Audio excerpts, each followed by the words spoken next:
In the remote wilderness of northwestern Ethiopia, the Alatash National Park remained largely unexplored. Its vast savannas and acacia-dotted plains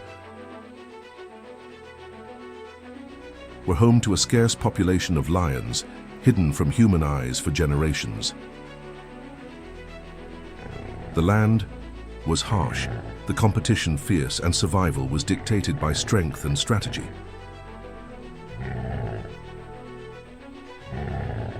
Among the few lions that roamed these lands was a young male, strong and determined.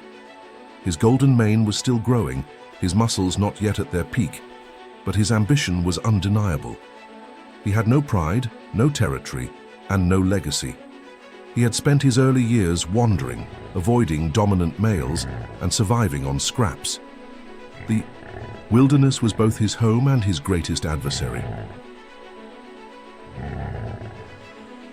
Prey was scarce, and without the support of a pride, every hunt was a struggle. The land belonged to those who could defend it, and for now he was just another nomad. But something burned within him, a desire for more. He had watched powerful lions rule over prides, commanding the loyalty of lionesses and ensuring their bloodline endured. He knew the truth of the savannah. Only the strongest could claim dominance. He would have to fight, to conquer, and to prove himself worthy. But the path ahead was uncertain, and the challenges that awaited would test him beyond his imagination. One evening, while wandering through the golden grasslands, the young lion came across a group of lionesses resting beneath the shade of an acacia tree. They had no male guarding them, no protector to lead them. Their eyes held caution, but no fear. This was his chance. A pride without a ruler was rare, an opportunity few lions ever encountered. If he could claim them as his own, he would no longer be a wanderer. He would have a territory, a legacy, and a purpose. But taking over a pride was not simple. The lionesses would not submit to just anyone. He had to earn their trust, prove his strength, and establish his dominance. Even more dangerous was the threat of rival males. If other lions learned of this unclaimed pride, they would come for it. Instinct told him to move carefully, to observe before making his move. The balance of power in the wild was fragile, and one wrong step could mean death. He stood at the edge of the tall grass, eyes locked onto the pride, his heart pounding with the weight of the choice before him. The path to greatness had appeared, but was he truly ready to walk it? Doubt crept into his mind. He had never led. Before, never commanded the loyalty of others. What if he failed? What if the lionesses rejected him? Worse, what if another male came to challenge him before he had established his rule? For days, he lingered at the edges of their territory, watching from a distance. He observed how they hunted, how they moved, how they communicated. The bond between them was strong, and he knew that forcing his way in would not work. If he were to claim this pride, he would have to do more than win a fight. He would have to prove that he was the strongest, the most capable leader. Hello. Guys, if you like our stories and haven't subscribed yet, support our work and subscribe to the channel to help us. But hesitation was dangerous. Other nomads roamed the land, searching for opportunities just like this. If he waited too long, another male would come and he would lose his chance forever.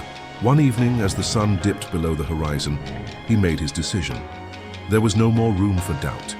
He would not spend his life as a wanderer. He would fight, he would lead, and he would carve his name into the history of the savannah. Though he had no teacher in the traditional sense, the savannah itself became his greatest mentor. Every challenge, every battle, and every hunt had shaped him into the lion he was becoming. In his early days as a nomad, he had encountered older, battle-scarred males, some ruling over prides, others struggling to hold on to their power. He had watched from a distance as they fought, as they roared to assert their dominance, as they patrolled their territories with unwavering authority. He had seen the price of leadership, the wounds they carried, the constant threat of challengers looming over them. Strength alone was not enough. The most powerful lions were not just warriors, they were strategists. They knew when to attack and when to wait, when to show force and when to remain hidden. As he prepared to approach the pride, These lessons came back to him. He did not charge in recklessly. He did not roar to announce his presence. Instead, he moved with purpose, calculating every step. He would not win this pride by brute force alone. He would win it with patience, with intelligence, and with the unshakable belief that he was meant to rule. The moment had arrived. Londolozi, the golden glow of dawn. He stepped out of the tall grass and into the open, his presence undeniable. The lionesses lifted their heads, their eyes scanning him with curiosity and caution. He did not rush forward.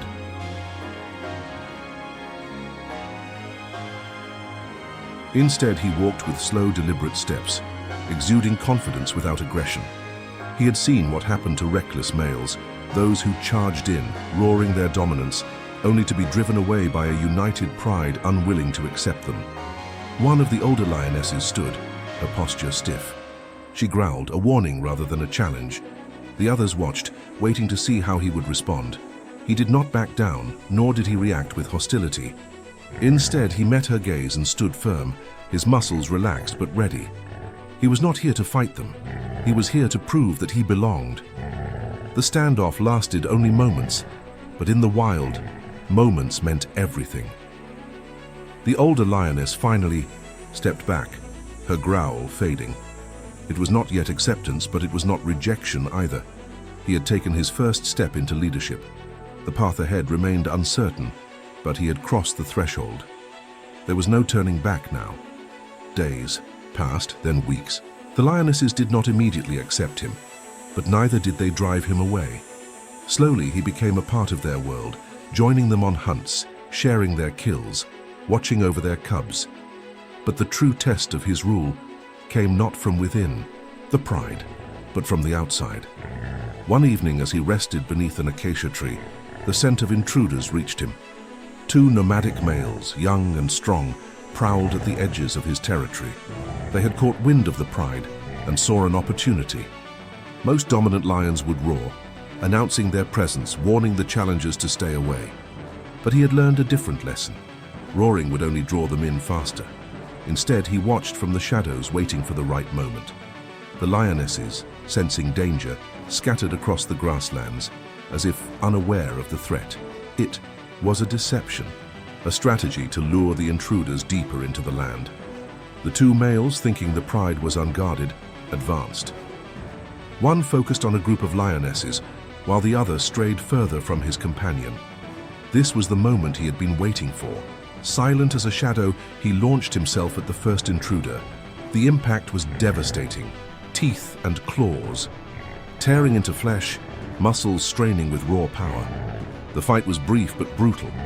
Before the second male could react, the battle was already over. The surviving intruder, seeing his fallen companion motionless on the ground, hesitated.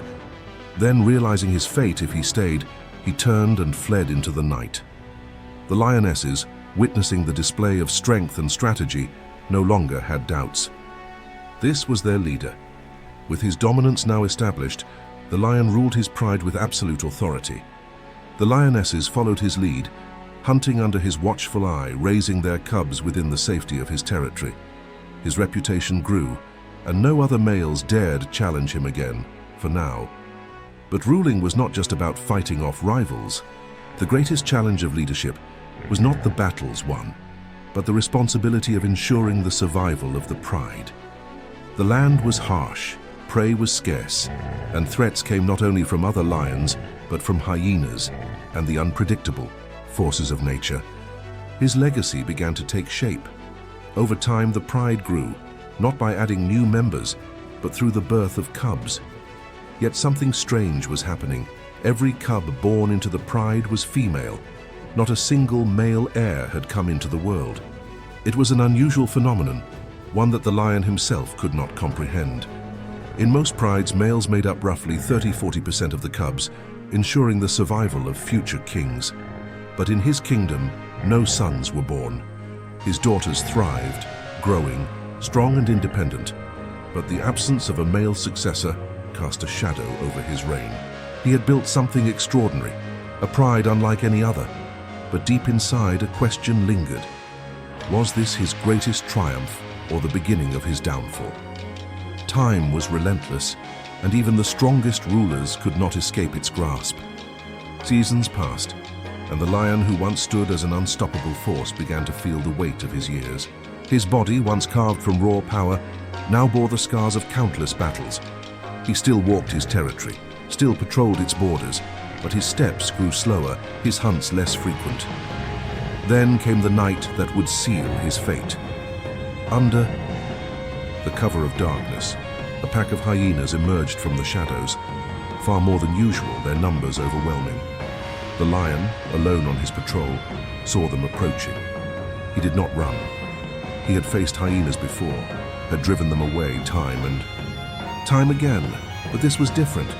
They attacked in unison, their laughter piercing the night air as they circled him. He fought with everything he had, his claws slashing, his teeth tearing through flesh.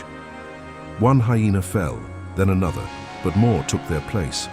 The battle raged on, and though his strength was legendary, it was not endless. Wounds covered his body, blood staining the dry earth beneath him. His breath grew ragged, his muscles trembled. The hyenas sensed his exhaustion, pressing forward with renewed ferocity. Finally, they retreated, not because he had won, but because they had done enough damage. The lion stood in the aftermath, his body broken, his vision blurred. He had survived, but he knew the truth. He would not recover from this. His reign, his legacy, his empire of lionesses, all of it had been built through strategy, strength, and resilience. But the wild had no mercy, and even the greatest kings could not escape its unforgiving cycle. Wounded and weary, the lion struggled to return to his pride. Each step was agony, his once mighty frame now reduced to a shadow of its former strength. Yet he moved forward, driven not by instinct alone, but by the understanding that his time was slipping away. The lionesses sensed the change. They approached him with caution, their golden eyes filled with something unfamiliar, uncertainty. He had always been their protector, their leader, the unshakable force that had ruled their world. But now he was weak, vulnerable. For the first time, they did not gather around him with reverence. They hesitated, keeping their distance. Wounded leader was no leader at all. The wild did not permit weakness even among those once revered. He lay beneath the shade of an acacia tree, his breath shallow. The pride remained nearby, but none dared to come close. He had fought for them, defended them, led them to greatness. But he would not die surrounded by his daughters. Yet, in his final moments, he realized something. His rule had been unlike any other. No king had ever held dominion over so many lionesses alone. He had not left behind a dynasty of male heirs, but a lineage of strong, independent lionesses who would shape the future in their own way. Even as death loomed, he understood. His story was not one of loss, but of a legacy unlike any before it. Days passed, and the lion's condition worsened. He no longer patrolled, no longer hunted. His once magnificent mane had lost its luster, and his body, once a symbol of strength, was now frail and motionless. The lionesses, though still bound to him by years of loyalty, began to drift apart. Without a dominant male to hold them together, the pride started to dissolve. Some remained, lingering near their fallen king, while others moved on, seeking new lands, new leaders. The cycle of the wild was unforgiving. Without a ruler, a pride could not survive. Males would come eventually, seeking to claim the remaining lionesses as their own. And with them, the brutal laws of nature would take hold. Any cubs born under the old king's rule would be eradicated to make way for new blood. The lion did not see this happen. By the time new challengers arrived, he was already gone. The savannah, which had once trembled beneath his presence, reclaimed him. His body became one with the land he had ruled, his story carried only by the whispers of the wind. His daughters scattered across the wilderness, carrying his blood, his spirit. But there was no heir to take his place. His rule had ended, leaving behind a mystery that would puzzle those who observed from afar. Though the lion had fallen, his legacy did not fade. The land he once ruled remained now without a king, and the pride he had built was left to the mercy of the wild. For a time, his daughters stayed together, bound by the structure he had enforced for so long. They hunted as they always had, moving through the grasslands in perfect coordination. But nature does not allow stagnation. Without a dominant male to unite them, the pride slowly unraveled. The arrival of new males was inevitable. Nomadic lions, drawn by the scent of unattended lionesses, began to venture into the territory. Unlike their father, these lions came with no strategy, no patience. They sought control through force. One by one, the lionesses made their choices. Some fought back, unwilling to submit to a new ruler. Others submitted, accepting the harsh reality of the savannah. The pride that had once been a single unified force splintered, each lioness carving her own path. The cubs that had survived were not spared. The new males, following the laws of the wild, eliminated any trace of the old king's bloodline. The last remnants of his rule were erased, as if he had never existed. But in truth, he had not disappeared. His daughters carried him in their veins, their instincts shaped by his reign. Though they no longer bore his name, they moved with the same quiet strength, the same patience, the same intelligence that had once made him invincible. His story had not ended. It had transformed, shifting into something new. A different kind of legacy, one not written in the survival of sons, but in the resilience of daughters. Long after the lion had taken his final breath, the mystery of his reign remained.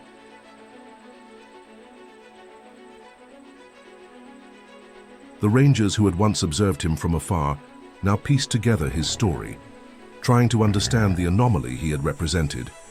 Had he truly gathered so many lionesses through conquest, or had his pride always been made up of his own daughters, growing under his protection without the presence of rival males?